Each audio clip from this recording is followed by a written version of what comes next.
Saranda është një prill bregdetare në Shqipëri që rivalizon elitën mesjetare, shkruhet në një artikull të botuar në revistën franceze Journée Mondiale. Sekreti mesjetar ku europianët po vërshojnë. E vendosur në bregdetin mahnitës jugor të Shqipërisë, Saranda shkëlqen si një diamant në detin Jon, me mbi 270 ditë me diell në vit dhe ura të kristalta që rivalizojnë Karajibet.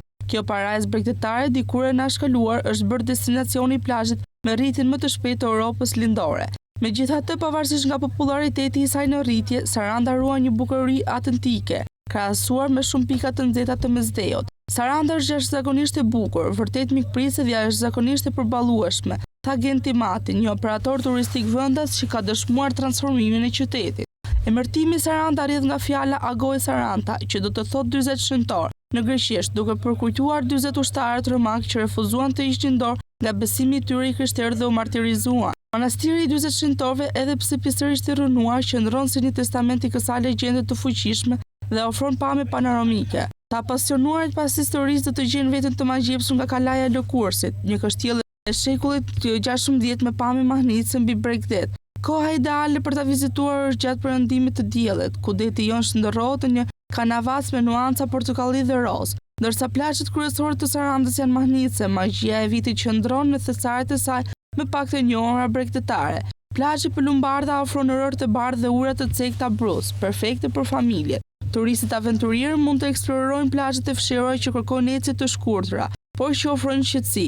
Vetëm 18 kilometra në jug shtrihet Parku Kombëtar i Butrintit, një vend i trashëgimisë botërore të UNESCO-s, që përshpëriti historisë që përfshin 3000 vjet. Këto rënoja të ruajtura në mënyrë të jashtëzakonshme shfaqin ndikime greke, romake, bizantine dhe veneciane në një kompakt. Teatri antik me akustik, që impresiononte edhe sot, i transporton vizitorët në shfaqjet e mirëvjeçarëve të kaluar. Të ecësh nëpër Butrint është si të udhëtosh pas në kohë. Këtu mund të ndjesh praninë e çdo qytetërimi që kalon në gjurmë, tha Elena Kocaqi, arkeologe shqiptare.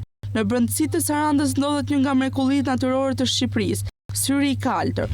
Ky burim natyror hipnotik ka ujëra blu intensiv që duket që pulsojnë nga thellësitë e saj 50 metra. Uji ruan një temperaturë të 10 gradë Celsius gjatë gjithë vitit, duke ofruar freski gjatë eksplorimeve të verës.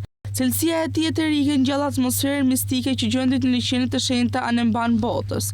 Ushqimet e freskëta të detit dominojnë menut me ushqimet e ditës të pjekura në zgar, apo thjesht me vaj ulliri dhe limon. Mos u mbisni nga tradimet tradicionale si tava e kosit dhe byreku, i mbushur me djathë ose spinaq. Vendodhja strategjike e Sarandës e bën atë ideale për eksplorim. Traketet e rregullta lidhen me ishullin grek të Korfuzit me vetëm 30 minuta. Ndërkohë riviera shqiptare shtrihet drejt veriut në rrugë bregdetare që të kujton bregdetin e Amalfit të Italisë. Por ata që kërkojnë qëndrime më të gjata, Shqipëria ofron kushte të favorshme për viza nomade digjitale në krahasim me destinacionet e tjera evropiane. Ashtu si kështjellat mesjetare që frymëzohen për rralla apo shkretëtira vulkanike që rivalizojnë peizazhet jashtëtoksore.